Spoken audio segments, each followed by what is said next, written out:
Welcome, everyone, to the Select Committee's first hearing on the Chinese Communist Party's threat to America. In 1991, a Chinese academic by the name of Wang Huning wrote a book called America Against America. This was a critique of the internal conflict he found at the heart of American society. These days, that academic is one of the most powerful people in the world and a member of the 7-person Politburo Standing Committee, the highest governing body within the Chinese Communist Party. America Against America also describes the strategy that Wang, General Secretary Xi Jinping, and the Chinese Communist Party have pursued in the years since, pitting Americans, who they believe to be greedy and factional, against each other to undermine our country. The CCP has found friends on Wall Street, on K Street, in Fortune 500 C-suites, in the public health community, who are ready and willing to oppose our efforts to push back. This strategy has worked well in the past, and the CCP is confident it will work again. Our task on this committee is to ensure that it does not.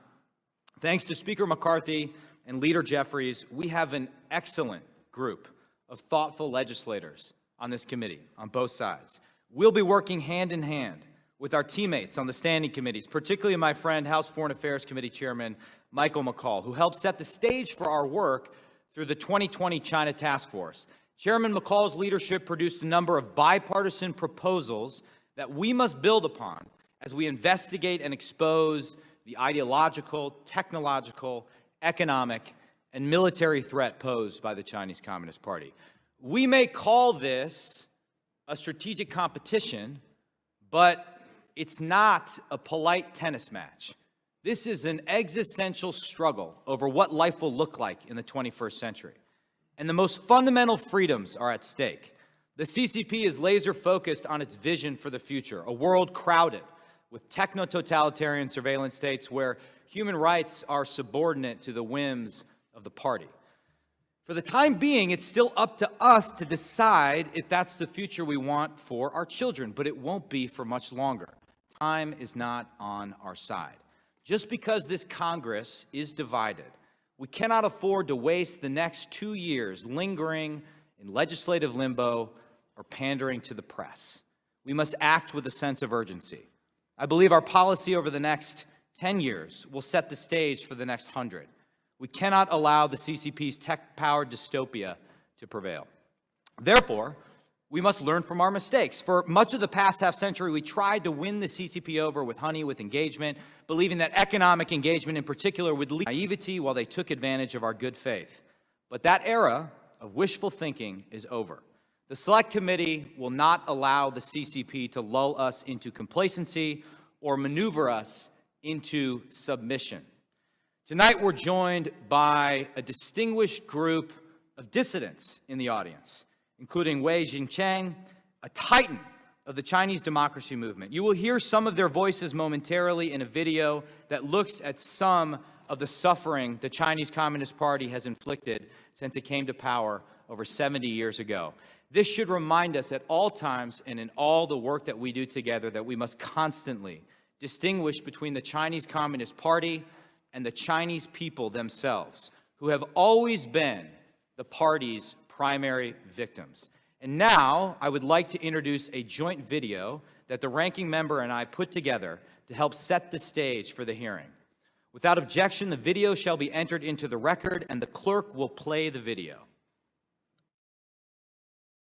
Forward, Chairman Mao's totalitarian China will collectivize, industrialize, impossible quotas, abusive bureaucracy.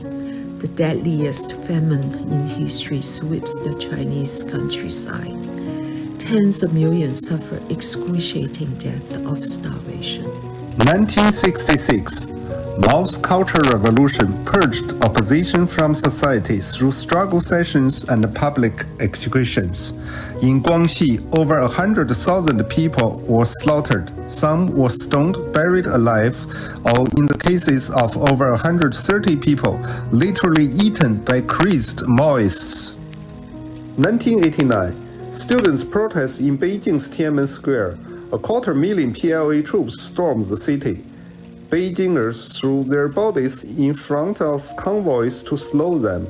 Thousands of protesters and innocent citizens were killed. 1997, the Hong Kong handover. The CCP promises one country, two system for 50 years. But in 2020, the national security law made that promise into a farce. Journalists are jailed. The opposition is silenced. Democracy activists are arrested, harassed, forced into exile, or even worse. Today, the Communist Party of China has forcibly separated 1 million Tibetan children from their families and sent to colonial boarding schools where any trace of their culture and identity is forbidden. The Dalai Lama has called the sinicization of Tibet cultural genocide. Since 2009, 157 Tibetans have self-immolated to protest the CCP's repression. Today, the CCP turns the Xinjiang region into a high-tech open-air prison for the millions of Uyghurs there. Some packed off to forced labor camps, while new male so-called relatives move in with their families. Unlucky Uyghurs, if found with the Quran or the wrong smartphone app, are thrown in mass detention centers. Torture, rape, forced sterilization, forced abortion, forced IUD insertion, the largest birth rate drop in UN records. A twisted new form of genocide. Today, the party monopolizes truth. The CCP employs millions of censors. Even the Bible is rewritten. Speak out and risk disappearing.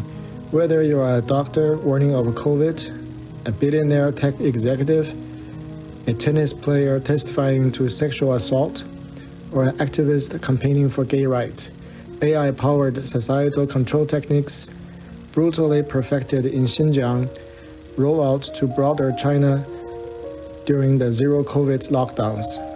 Tracking, surveillance, camps, families welded into their homes, left to burn alive in fires in the name of public health.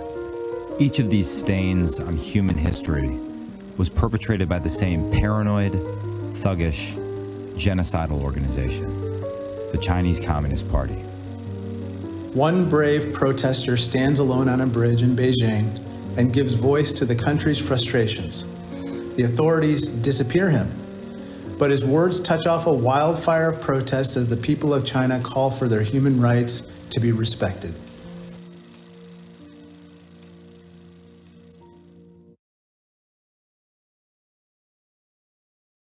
I now recognize the ranking member, Raja Krishnamurthy, for his opening statement. Good evening, and thank you, Mr. Chairman. It's an honor to serve as the ranking member of this select committee and to join the chairman and my colleagues in a bipartisan effort to address the economic, security, and technology challenges our country faces from the Chinese Communist Party, also known as the CCP. I believe three overarching themes will underpin our success as a committee. First, we must always protect American values and interests. Second, at our best, this committee can help us as Americans to up our game as a people. For example, through investments in technologies of the future, workforce improvement, and by fixing weaknesses in our economy, such as in our supply chains and even our legal immigration system. Third, we must practice bipartisanship and avoid anti-Chinese or Asian stereotyping at all costs. We must recognize that the CCP wants us to be fractious, partisan, and prejudiced. In fact, the CCP hopes for it. But what they don't get is that the diversity of our viewpoints and backgrounds is not a bug in America's operating system. It is our defining feature and strength. As Nancy Pelosi, for whom this room is named, has said, our diversity is our strength and our unity is our power. Our unity of purpose, our unity in action, and our unity as Americans. We must summon that unity if we're to safeguard our values and our economic way of life going forward.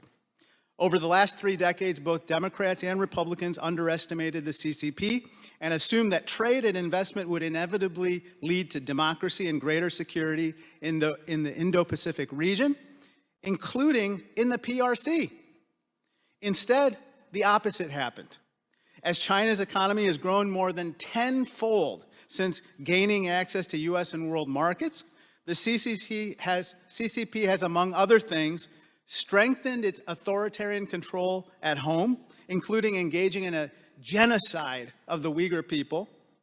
The CCP has funded a massive military buildup, threatening its neighbors, including Taiwan, and it has pursued economic and trade policies that flat out undermine our economy. The goal of the CCP has become clear: to displace U.S. and other competitors, especially in tomorrow's strategic industries. As Chairman Xi himself recently said, quote, "The East is rising while the West is declining," close quote. And by 2049, a mere 25 years away, which would mark the 100th anniversary of the birth of the People's Republic of China, Chairman Xi wants to ensure that China, quote, "leads the world in terms of strength, national composite strength, and international influence." As a committee, we must use the insights we learn here today to make our country stronger at home and more secure in the world.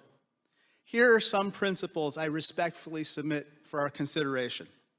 First, we must continue to invest in high technology sectors of the future and boost U.S. manufacturing.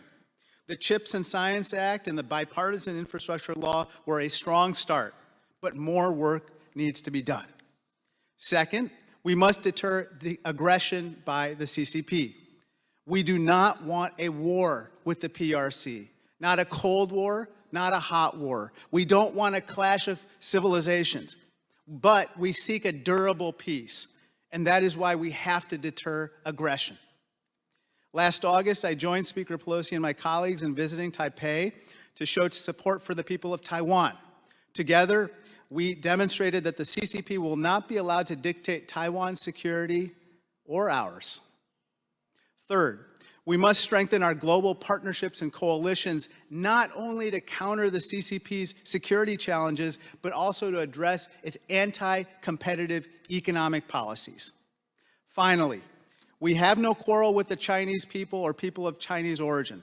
That's why we should never engage in anti-Chinese or anti-Asian stereotyping or prejudice. Comments that question the loyalty of Asian American members of Congress are completely unacceptable and must be rejected. These comments only feed the scapegoating and targeting of Chinese Americans, further endangering them and other Asian Americans. Indeed, this xenophobia and stereotyping, as I mentioned before, is what the CCP would want to happen. The CCP is counting on us to be divided. We must rise to the occasion and prove them wrong. Thank you, and I yield back.